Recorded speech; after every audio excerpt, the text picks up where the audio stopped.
Assalamualaikum warahmatullahi wabarakatuh. Pada pertemuan kali ini, pada pertemuan 12, akan menjelaskan tentang desain antarmuka yang akan disampaikan oleh saya sendiri, yaitu Ahmad Hanifuddin dari Prodi S1 Sistem Informasi. Ya, langsung saja. Sekarang materi yang pertama yaitu pengertian dan tujuan.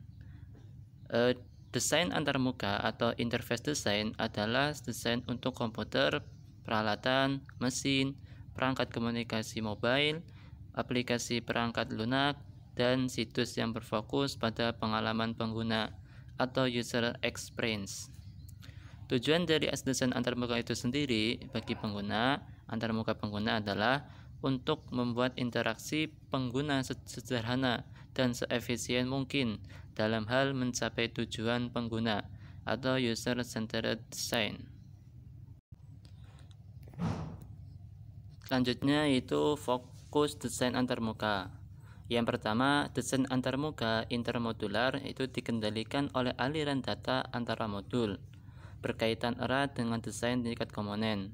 Yang kedua, desain antarmuka eksternal, yaitu antarmuka antar aplikasi, antarmuka antar perangkat lunak dan produsen dan atau konsumen informasi non-manusia.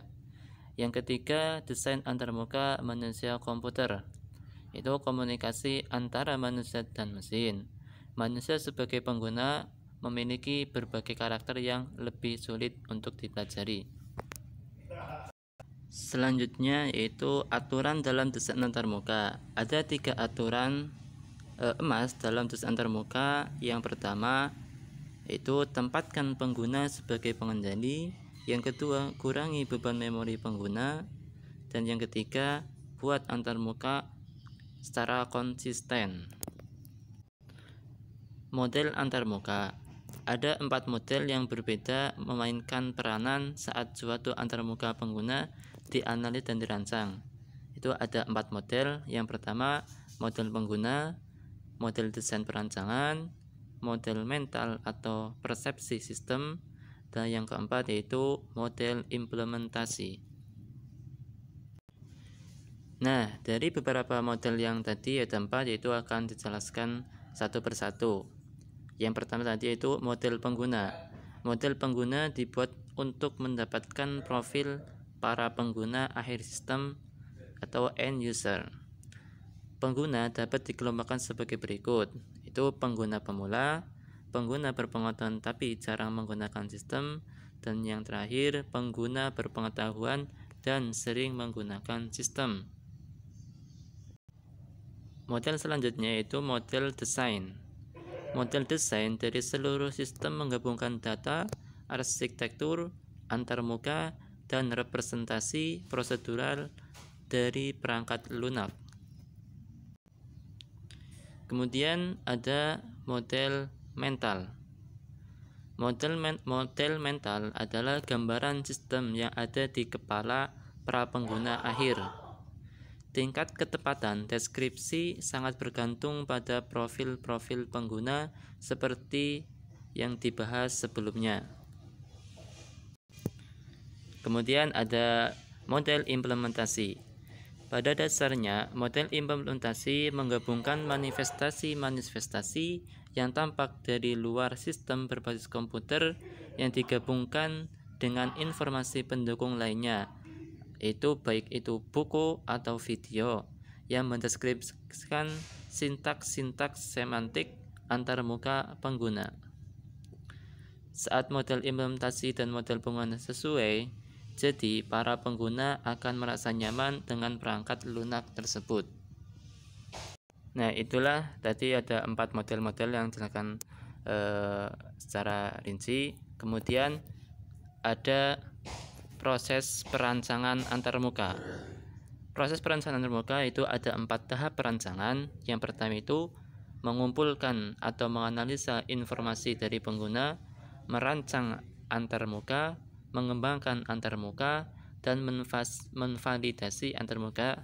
Yang terlihat pada gambar yaitu ada konsepnya itu tadi. Yang pertama yaitu menganalisa informasi dari pengguna. Perancangan antarmuka dimulai dari memahami pengguna, harus tahu masalah apa yang ingin pengguna selesaikan. Ada 5 langkah. Yang pertama, menentukan profil pengguna, menganalisa terhadap tas-tas pengguna, mengumpulkan kebutuhan-kebutuhan pengguna, menganalisa user environment, mencocokkan kebutuhan dengan tas. Kemudian yang kedua itu merancang antarmuka. Ada beberapa tahapan dalam merancang antarmuka, yaitu yang pertama menjelaskan kegunaan dan tujuan, menentukan icon objek, views, dan representasi visual, dan memperbaiki rancangan visual. Kemudian yang ketiga, mengembangkan antarmuka. Hal utama dalam mengembangkan antarmuka adalah membangun prototip, karena ini cara yang berharga dalam membuat rancangan awal dan membuat demonstrasi produk dari prototip tersebut. Perancang antarmuka dapat mulai membangun antarmuka secara utuh.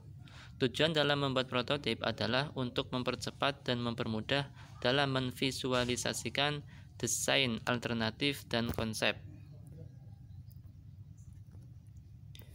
Kemudian yang 4 yaitu menvalidasi antarmuka atau validasi. Evaluasi kegunaan adalah bagian penting dari proses pengembangan untuk mengetahui bagaimana tanggapan pengguna terhadap antarmuka yang telah dibuat. Evaluasi ini akan digunakan untuk memperbaiki kekurangan pada antarmuka yang telah dibangun. Nah, itulah tadi keempat proses perancangan antarmuka. Nah, sekian dari penjelasan yang saya sampaikan. Semoga bisa bermanfaat dan bisa dipahami oleh semuanya. Terima kasih atas perhatiannya. Sebelumnya mohon maaf. Wassalamualaikum warahmatullahi wabarakatuh.